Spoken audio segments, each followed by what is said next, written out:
PYQ solve कर रहे हैं हम लोग मैट्रिसेस का पैक फॉर्म का PAQ फॉर्म। और ये one of the important topic है।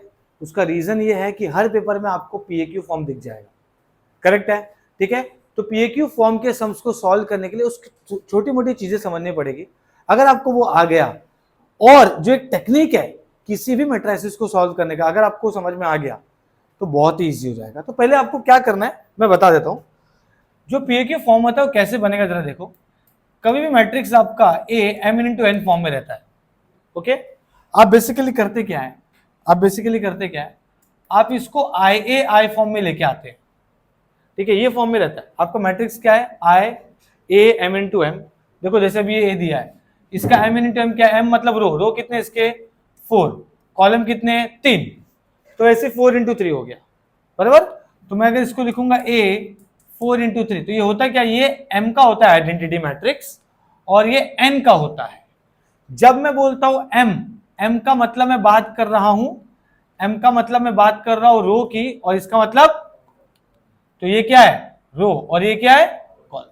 मतलब जो पहला आइडेंटिटी मैट्रिक्स है वो क्या है I4 और जो दूसरा आइडेंटिटी मैट्रिक्स है वो क्या है I3 according to given question. तो आपको ऐसे सॉल्व करना है पूरे सम को।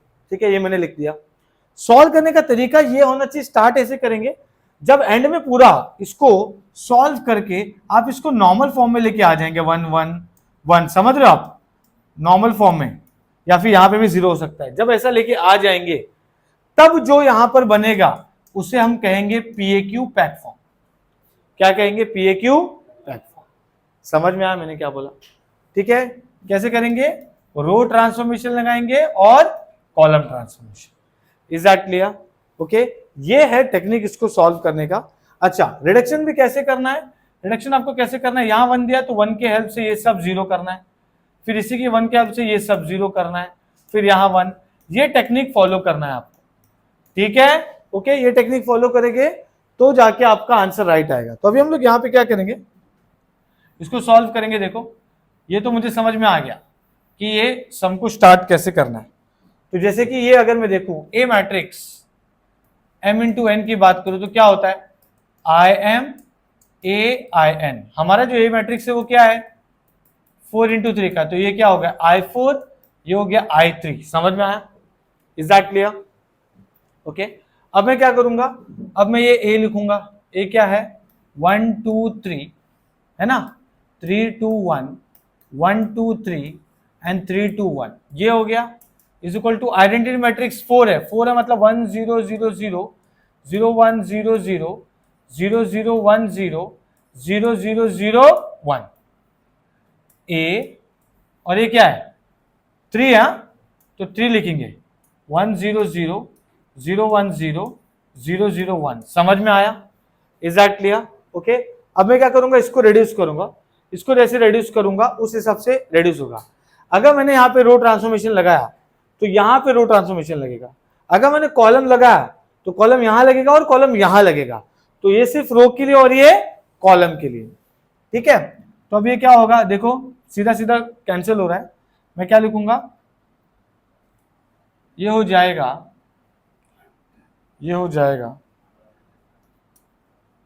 R2 मतलब 3 माइनस 3R1, फिर उसके बाद R3 माइनस R1, वैसे ही R4 minus 3R1। Is that clear?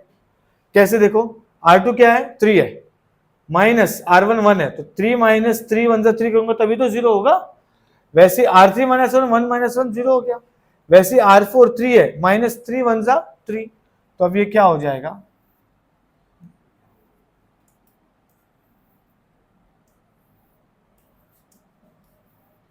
ये छोटा है क्योंकि ये 3×3 का है। समझ में आया? ठीक है, तो अब ये क्या करेंगे, ये हो जाएगा 1 2 3 रेफरेंस है। अभी क्या हो जाएगा 3 माइनस 3 1 जा 3 0 हो गया। 3 माइनस R2 क्या है 2 है ना, R2 आपका 2 है, कैलकुलेटर में डाल के रखोगे तो फटाफट सॉल्व होता है। तो R2 क्या हो जाएगा 2 माइनस 3 2 6, तो 2 माइनस 6 कितना हो गया -4 बराबर। वैसे ही 1 माइनस 3 3 9 -8, करेक्ट है। वैसे ही 1 माइनस 1 0, 2 माइनस 2 0, 3 माइनस 3 0। ओके, वैसे ये क्या हो जाएगा, ये 3 माइनस 3 वन 3 0 हो गया, 2 माइनस 3 2 6 वही हो गया, और ये भी क्या आ जाएगा -8। मैंने अभी क्या लगाया था, रो ट्रांसफॉर्मेशन, तो यहां पे रो ट्रांसफॉर्मेशन लगेगा, मतलब कॉलम नहीं लगेगा। अगर कॉलम नहीं लगेगा तो इसको लिख के रख लो, समझ में आया? ठीक है, अब रो लगा देते हैं। तो रेफरेंस तो रेफरेंस है भाई, वो लिख लेंगे। अब क्या करेंगे, ये 0 है तो ये क्या हो जाएगा R2, मतलब 0 माइनस 3 वन 3 -3 हो गया, ठीक है, -3 हो गया, ओके, -3 हो गया। उसके बाद क्या है बेटा, 1 माइनस 0 तो 0 1 हो गया, बराबर। उसके बाद 0 0, ठीक है। उसके बाद R3 क्या था, R3 माइनस 1, तो 0 माइनस 1 -1, ये हो जाएगा 0, 1 माइनस 0 1, और ये 1 हो गया। उसके बाद यहाँ पर R4 मतलब -3 वन 3, तो R4 माइनस हो जाएगा -3। उसके बाद ये तो हो गया 0, ठीक है कि नहीं। उसके बाद क्या होगा, R4 0 माइनस 3 0 0 0 हो गया। उसके बाद R4 1 माइनस, तो ये 1 हो गया। समझ में आया? ठीक है, अब मेरा काम हो गया। मैं इधर पे एक और रो लगा के ना इसको 0 कर सकता हूं, ठीक है, इसको 0 कर सकता हूं। अगर मैं एक और रो लगाता हूं तो क्या हो जाएगा, देखो, R4 माइनस R2, करेक्ट है। R4 मतलब क्या हो गया, ये तो -4, ये देखो -4 -4, तो -4 + 4 हो जाएगा ना 0, समझा कि नहीं? ठीक है, तो ये अभी क्या हो जाएगा, ये हो जाएगा 1 2 3 हो जाएगा 0 -4 -8 हो जाएगा 0 0 0, ओके। और ये क्या हो जाएगा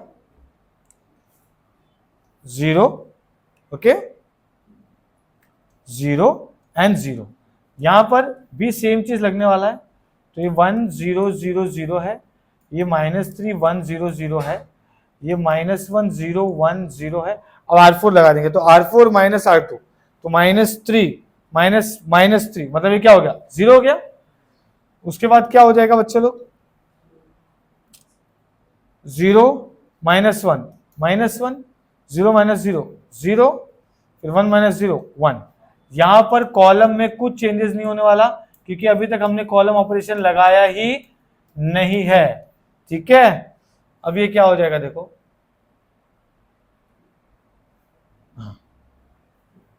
हाँ, अब ये क्या हो जाएगा, देखो, ध्यान देना सब लोग, ये मैंने कर लिया, ठीक है। अब मेरा ध्यान के कॉलम, इससे इसको 0 कर लो, इससे 0, बराबर। तो कॉलम लगा देंगे, कॉलम क्या होगा, C2 -2C1 C3 -3C1, correct है ना, कॉलम से लग जाएगा, है ना। अभी कॉलम लगाना है, कॉलम, ठीक है। तो ये क्या हो जाएगा, तो देखो, पहले कॉलम लगाना है, तो C1 रेफरेंस है, तो इसको लिख के रखेंगे, ठीक है। अब क्या होगा, देखो, C2 मतलब 2 - 2 वन 2 क्या हो गया, ये 0 हो गया। C2 -4 -0 जा -4, बाकी सब 0 0, ठीक है, ओके। C3 -3C1 3 -3 वन 3 क्या हो गया 0 हो गया। उसके बाद क्या है -8, उसके बाद ये हो जाएगा 0 0, दैट्स इट, ठीक है। समझ में आया? तो हमारा ये क्या हो गया, कॉलम लग गया, ओके। और इस बार ये वैसा का वैसे रहेगा 1 0 0 0, है ना, ये वैसे का वैसे रहेगा। ये हो जाएगा -3 1 0 0, ये हो जाएगा -1 0 1 0, ये हो जाएगा 0 -1 0 1, दैट्स इट। अभी कॉलम इसमें लग जाएगा। तो कॉलम इसमें जब लगेगा तो कैसे लगेगा, देखो कैसे लगेगा बच्चों, बताओ। सेम चीज, कॉलम लगाओ, है ना। तो हमारे पास क्या है 1 0 0 है ही, कॉलम लगा देंगे। C2 -2 वन 2, मतलब C2 आपका है 0 -2 वन 2, मतलब ये हो गया -2, फिर ये 1 माइनस, ये हो गया 1, ये हो गया 0। वैसे ही C3 -3 वन 3, तो ये हो जाएगा -3। उसके बाद क्या है, C3 में 0 है, तो ये 0 रहेगा और ये 1 हो जाएगा। समझ में आया? ठीक है। अब मेरा काम खत्म नहीं हुआ है, मुझे यहाँ पे दिख रहा है कि ये डिवाइड बाय -4 हो जाएगा, ये डिवाइड बाय -8 हो जाएगा, ठीक है। तो मैं क्या कर रहा हूं, मैं ऐसे कर रहा हूं कि अगर मैं रो लगा दूं तो R2 डिवाइड में -4 कर दूं तो भी चलेगा। तो ये क्या हो जाएगा 1 0 0 0, ये हो जाएगा 1, ये हो जाएगा 2 0 0 0 0 0 0, ठीक है, रो लग गया ना, तो 1 0 0 0, ये हो जाएगा माइनस, देखो R2 डिवाइड बाय तो -3/-4, मतलब ये क्या हो जाएगा 3/4, ये हो जाएगा -1/4, ये हो जाएगा 0 0, -1 0 1 0 0 -1 0 1, दैट्स इट। ये हो गया A, ये वैसा का वैसे, तो 1 -2 -3 0 1 0 0 0 1, दैट्स इट। समझा? अब मेरा काम क्या है, वापस इधर कॉलम लगाना, तो कॉलम क्या होगा C3 -2 C2 होगा, C3 2 है और ये 1 है, तो C3 2 हो गया, -2 1 2, तब 0 होगा। तो अब ये क्या हो जाएगा, ये हो जाएगा 1 0 0 0, ये हो जाएगा 0 1 0 0, हो जाएगा 0 2 -2 1 2, ये हो गया 0 बराबर 0 0।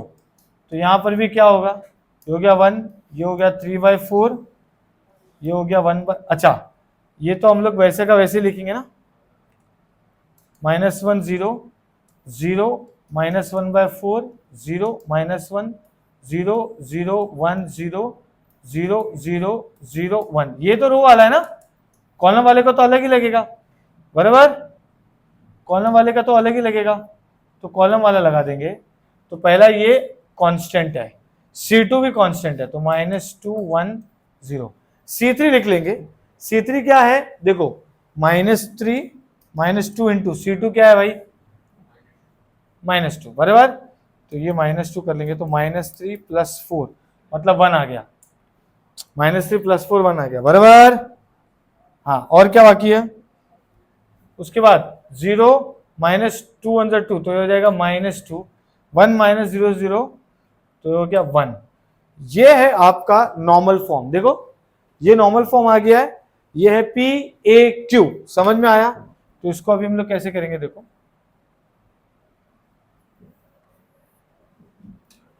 therefore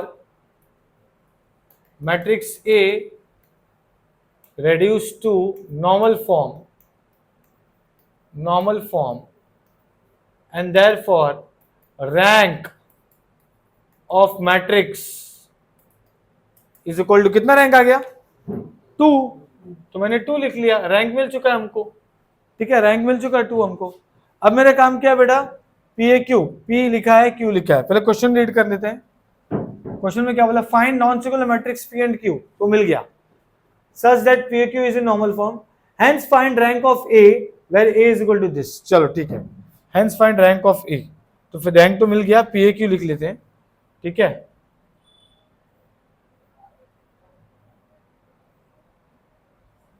हाँ, रैंक फॉर्म आ गया, PAQ लिख लेते, तो P क्या हो गया बेटा, P क्या है आपने को, ये देखो लिख लो, क्या है 1 0 0, ये हो गया 3/4 -1/4 0 0, ये हो जाएगा -1 0 1 0, हो जाएगा 0 -1 0 1, and Q is equal to 1 -2 1 0 1 -2 and 0 0 1, that's it. P and Q लिख के हो गया। तो हमने क्या किया, हमने रेड्यूस किया नॉर्मल फॉर्म में, और P ये है Q ये है वो हमने लिख दिया, दैट्स इट। यही है पैक फॉर्म। आपको क्वेश्चन में अगर ऐसा बोला था फाइंड A इनवर्स, तो A इनवर्स होता है QP, क्या होता है QP, ठीक है। A इनवर्स आप कैलकुलेटर से निकाल सकते हो, डायरेक्ट आंसर आ जाएगा, लेकिन आपको सॉल्व करके दिखाना तो Q इंटू P करना पड़ेगा, समझ में आया? फिलहाल इस केस में नहीं होगा, क्यों नहीं होगा, ये देखो ये 3 है और ये 4 है, समझा क्या? ये देखो ना, पहला पहले के साथ दूसरा दूसरे के तीसरा चौथा वाला क्या किया, ये एग्जिस्ट ही नहीं कर रहा है, समझ में आया ना? मैं आपको सिर्फ बता रहा था, अगर A इनवर्स बोलेंगे तो Q इंटू P करते हैं। Is that clear? समझ में आया? ठीक है, ओके, चलो, तो ये